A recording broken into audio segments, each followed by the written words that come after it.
can't tell whether this is meant to be like an off the shoulder, or is it I think it's off the shoulder, but it just slips up. So if halfway through the video it's like that, then it's like that. We're just gonna have to accept that this shoulder, top, whatever it is, isn't working. So I just finished year 11. For everyone else in the world that does not live in the UK, that's probably a really confusing sentence. So I feel like before I actually get into this, I need to explain the UK school system. So from the ages of 0 to 4, from birth, popping out there, ew. When you're 4, you're thrown into the education system. You see, I know in America, I think you have 2 years of kindergarten, which I think is our equivalent of reception, although we only have 1 year, and that is year R. From the ages of 4 to 5, you're in year R. So you only have 1 year of reception where you learn how to hold a pencil, which my school actually didn't teach my class how to do. When you're 5 to 6, you're in year 1, 6 to 7, year 2, 7 to 8, year 3, 8 to 9, year 4, 9 to 10, year 5, 10 to 11, year 6. I forgot to mention the most important part, which is why I was explaining the ages. When you're from year R to 2, you're in infant school. When you're in year 3 to 6, you're in junior school. So when you're the age of 11 and you're finishing year 6, you go into a year group called year 7, where you have 5 years, year 7, 8, 9, 10, and 11, where you're in secondary school. And when you're in year 11, so ages 15 to 16, you sit about 10 or 11 subjects, and each subject has 1 to 3 papers in each one. So for example, maths has 3 papers, whereas my media exam only had 1 paper that I had to sit. But I took 10-ish subjects and I had to sit a bunch of exams, all in 4 weeks. Crammed in 4 weeks. When you're in year 11, that is where you sit your final proper exams. Although a lot of people say they don't think them seriously, you could leave school and go straight into work straight after 16, and you know, you didn't have to go to college. But here in the UK, they've now made it mandatory that you have to go and sit through college, which is another 2 years. So you sit a bunch of exams in college, but at the moment I've just finished year 11, so I finished my proper exams. So if you live somewhere else and everything's different, which it probably is, then what I want you to do is every time I say my GCSEs, which is the name of the exams that we sit, they're called GCSEs, I want you to just convert it in your mind. Okay, now that I've explained everything, let's move on. I'm making this video because I've gone through the exam period and there's a lot of things that I've learned that I wish I knew before I even went through it. And also because my year 9 mate is struggling and I can't be bothered to type out a massive message for her on how to do this. So instead I'm making this. Well, a school year in England starts in September, start of September, and finishes around July. Although for year 11 it starts in September and finishes in June. So I'm gonna give advice for year 11s, but if you like do other things, then just convert it into whatever. I watched a bunch of study channels, you know, where you've got these kids who dedicate their YouTube channels just to talking about exams, because they got like all A stars when they were my age, and then they got all A's at A level, and now they're in Oxford, wherever they want to do. You get the idea. We're dealing with those sort of people here. And one thing they always said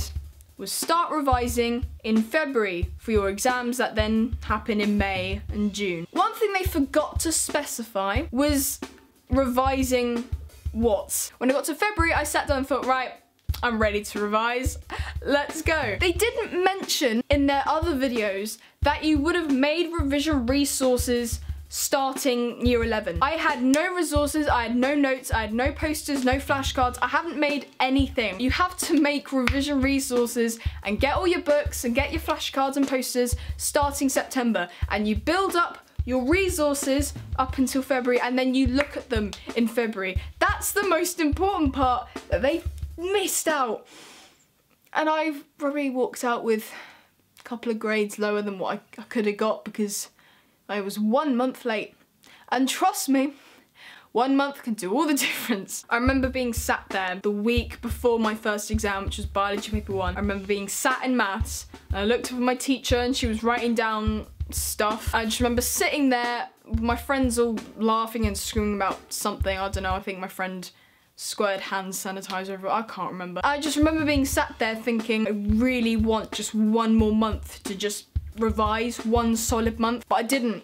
because I started in March. So what I did in February instead was I literally spent February just cramming in, making all these resources. I made everything. I went to Asda, got some whiteboards, and I just got everything I could in February, which I think was actually kind of bad because I did it all at once. I didn't like absorb everything I was doing. Start making your stuff in September. You can go from bottom of the class, the year group at the start of year 10, and you can finish out top in year 11. It's just, as long as you pay attention, September onwards, then you're good. I'll give more tips in a bit. One thing that everyone was always asking when I said I wanted to make a video about my year 11 experience, throughout the entire year, people on Twitter had constantly been telling me, keep an eye on what happens so you can talk about funny experiences that have happened. One thing that my school messed up on though, is that, well, I mean, for starters, they gave us our exam timetable the day of our first exam. Not let us prepare in advance, give it to us on the day. You know, let's not have the students stress. No. Why would we want our students to stress even more? And I think the funniest part was when I came to break and I went to the group of people that I've been sat with for the past 3 years. And my friend Alice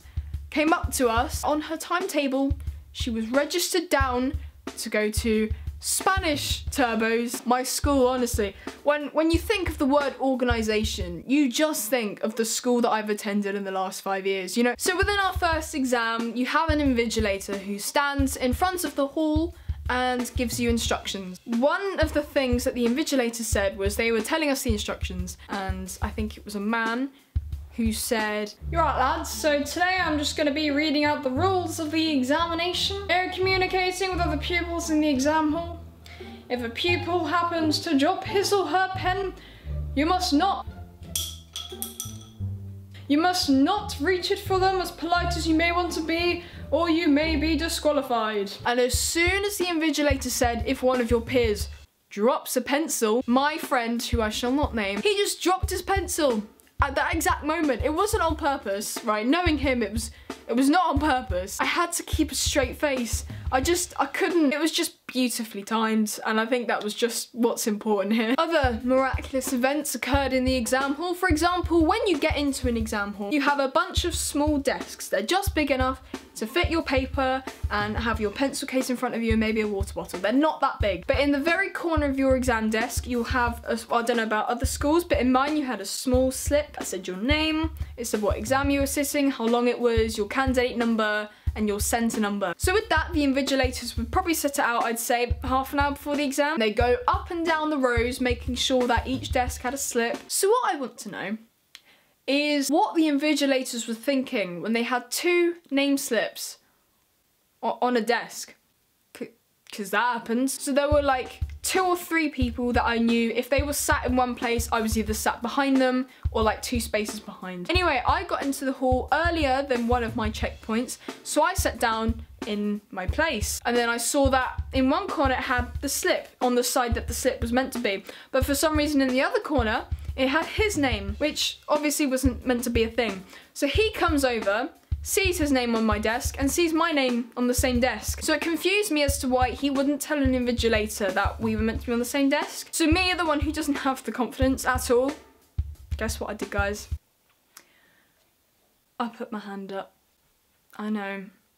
I am God's child. Put my hand up and I said, yeah, there's 2 name slips on here. So, and you know what made it worse? That happened 7 times throughout the last few weeks, yeah? I wasn't even doing every subject, obviously, so I don't even know if it happened in other subjects, but sometimes the name slips would get stuck to each other, which is fair enough. However, I think my greatest moments in this entire exam season was the final week. I had an exam board called EdXL. I was with that exam board for maths, and we had 3 papers to sit. Paper 1 was a non-calculator paper, and paper 2 and 3 were calculator papers, which you pretty much couldn't do unless you had a calculator. So I go into paper 3 without a calculator. Yeah, imagine going to a calculator paper without a calculator. That wasn't... It wasn't my smartest move in the last 5 years, I'm not gonna lie to you. So that's how the exams went, and I don't know how other schools do it. There were many laughs in general throughout the entire thing. So a lot of people think that exam season is just very stressful, and it's very trapping, and no one likes it. But honestly, I think for a lot of people, it kind of showed that yeah, this is it. This is our final time together, and I feel like with a lot of people I actually started to get to know them more.